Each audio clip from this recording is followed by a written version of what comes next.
and finally get out there and hang out with his best friend or the guy that he always wanted to hang out with and do all these fun things. So in my performance, whenever he's talking or anything like that, I try to do it that when you hear it, you kind of feel like the energy of that young kid trying to do all those things that he's always dreamed to do. And he just happens to look like and he You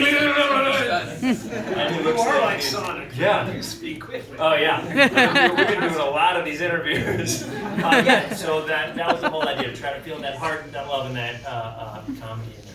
Now we have a lot of kids in the audience here today, and I know they probably have some questions for you guys. We're going to get to those in a second. They're not out there. Where are your hands? Where are the kids? Where are the kids? There you are.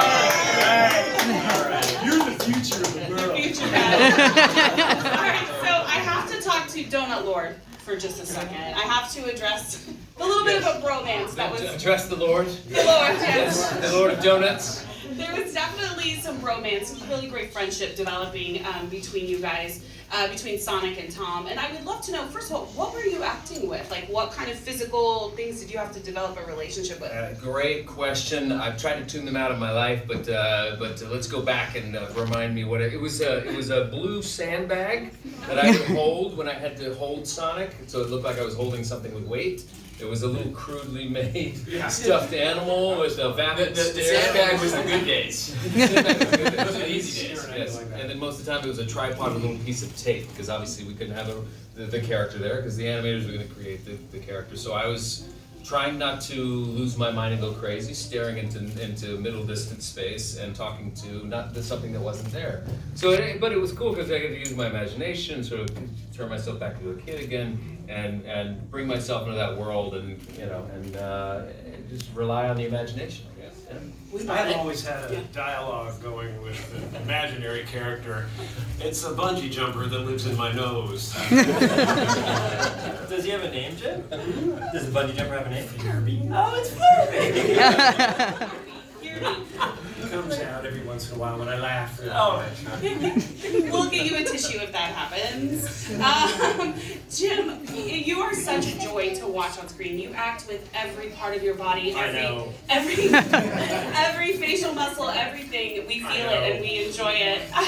I would love to know, when you get a character like this, what sort of shapes and informs your choices when you are creating this character that we've never really seen before? Well, here's the thing. You wouldn't think much thought goes into it, but every character has to have an origin. For Robotnik, I figured it's not really that fleshed out in the game. So I have to really think about where this guy comes from, and it's genius coupled with a complete feeling of worthlessness. Obviously he wasn't loved. He wasn't loved properly. He didn't get the affection he needed, and he turned against the world and wanted to punish the world for that. I believe that characters are like lightning. They come from the ground up. It's deceiving. You think it's all on the outside, but it's actually from the center of the earth, and that's that original belief about yourself. So I think that this character is the absolute manifestation of pure ego with absolute abandonment, and it's so much fun to play. It looked like you were having fun with it. It definitely did. All right, so we've got a producer down here. We've got a director down here. I would love to know from you guys, as you mentioned earlier, there's a lot of nostalgia here. This video game was in our homes for a lot of us. Any 90s kids out here? Did anybody play video games? You guys remember? There was a lot of dudes. There was a lot of dudes. But there's definitely very much nostalgia attached to this character and this game. What were some of the challenges you faced when you were creating a full-fledged feature film based on this video game character? I think it's just finding a way to really make everything as relatable as possible. I think you really want, action is fun to design, comedy, you bring funny people together and they do funny stuff. I think what makes movies like this really land and be great is heart and emotion and relatability. So yeah, it's a lot of fun that Sonic has super speed and that he's awesome and fast talking, but you want the audience to really be rooting for him on a deeper level, on an emotional level. So I think that creating that relatability and that kind of connection, and for kids and parents and anyone of all ages to see a little bit of themselves in Sonic and to be rooting for him for that reason, that really is what I think we worked the hardest on. And when people online said, no, we don't like it, we're back and try again. We had time, sure. Make some changes. Thank you very much, Carrey, because that leads into my next question. What's your favorite type of soda? Grape soda. I love grape soda. Moving on. No, thank you so much for bringing that up, because I do want to address the fact that when you guys first released the trailer, some of the fans said, hey, this isn't the Sonic that we sort of envisioned for this movie. What was your reaction to that, and how did it sort of alter the course of the film? It was just message received. I think it was, you gotta respect the fans. I mean, they're the reason we had the opportunity to make this movie. They've loved Sonic for almost 30 years. You gotta listen to that. I mean, we were so excited about the story we have to tell, so excited, had so much fun making the movie. We were just really wanted the audience and the core fans to be on board in a big way. And if that meant going back to the drawing board a little bit with Sonic, then we were happy to do it. And we could not be more excited about where we landed. And I want to talk a little bit about social media itself. For you guys as actors, it seems like it's such a prevalent thing that you have to be on nowadays. But do you really feel like you need to be pushing your latest project or what you're working on, or sharing behind the scenes? Like, what is your relationship with social media? Whenever James is test driving a Ferrari, I see his Instagram lights up. I did see that. Or There's not a beaches and fast cars and yachts on social media, so I thought I'd show all of mine. And I borrow.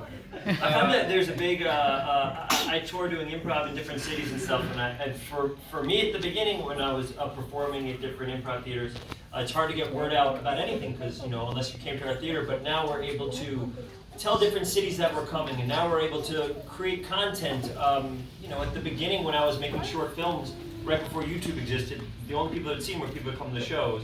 And now we have an opportunity that if you want to be a comedian or if you want to be a writer, you can write and try to put your words out there or act. So I feel like that avenue of creating content and having people actually if you want to do these things, you could actually give it a shot and it will cost what you probably have in your phone already. You know what I mean? I love that you Right said from that. the very beginning, it was like when I started watching the phenomenon happen, it was like, I know that sooner or later this is going to turn into a canvas of some sort that I can use, So for me, it was a canvas for art, for cartoons, for, opinion. And I think it's wonderful in that respect. I think it's fantastic. yeah, no, I'll just say one of my favorite things about sort of the campaign so far has been we do this thing called Fan Art Friday. And it's basically reposting fan art, and it's one of my favorite things to see. Fart for short. Which is the artists doing their artwork, and you have the images there to create, just to get it out there. And it But it is seen called by other fart. You people. just steamrolled Jim. It is called fart, right? It is now. Hashtag fart. And I think one of the great things about the Sonic community is you'll see the fans supporting each other for the fan art and really encouraging each other Now you to can't send this think art about out. it. We're all thinking about fart. Farts are funny, right, kids? Right. I'm so Secret to everything. glad that we're talking about this. We brought this up. We're so glad we're talking about This farts. art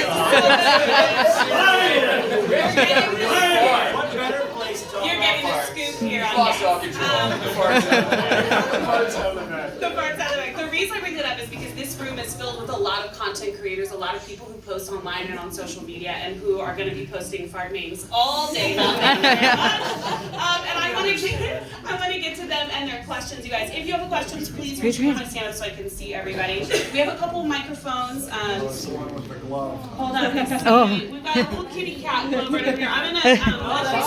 She's Sonic. I couldn't see her.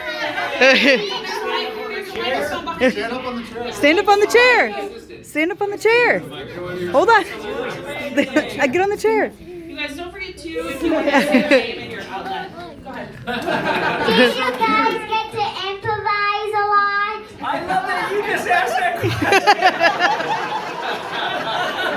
question. In the first act, did you really have an all is lost moment? Like a very...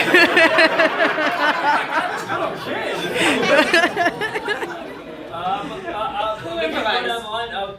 Jeff Fowler did an incredible job directing this film, and this is his first big movie that he was able to direct. And for me, and then you can go down through these incredible actors, but when we were doing my lines as Sonic, we would do it as is, and then we would always have room to play and improvise and kind of try stuff out, because Jeff is one of those great creators that wants to collaborate and wants the best for the movie. Whatever's the best for the movie, he wants to join in and make it together. So we were able to do a lot of different versions, a lot of different jokes, a lot of different things, and then whatever the best was for the moment, we kind of kept in there. But what was it for you guys? Same thing, actually. We would do it as written. We got the script where we wanted it to be. The scenes felt good. The dynamic between us was like a good little banter back and forth, and we would do it as written. And then sometimes we just go off the page a little bit and improvise and have fun with it. If it worked, great. If it didn't, then you cut it out of the movie. Jeff told me that the script was written in stone. Anybody else can do stuff, but not Jeff. Not me. I was not allowed to create on this movie.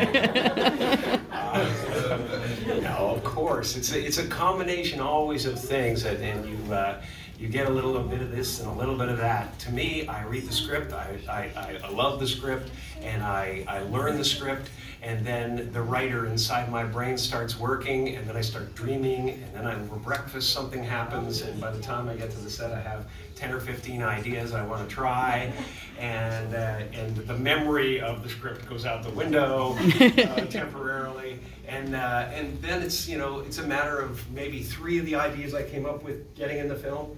Is that about right? I think it's more than Something 3. like that. And the rest are like tacked up on poles and on people's foreheads so that I don't have to use my memory.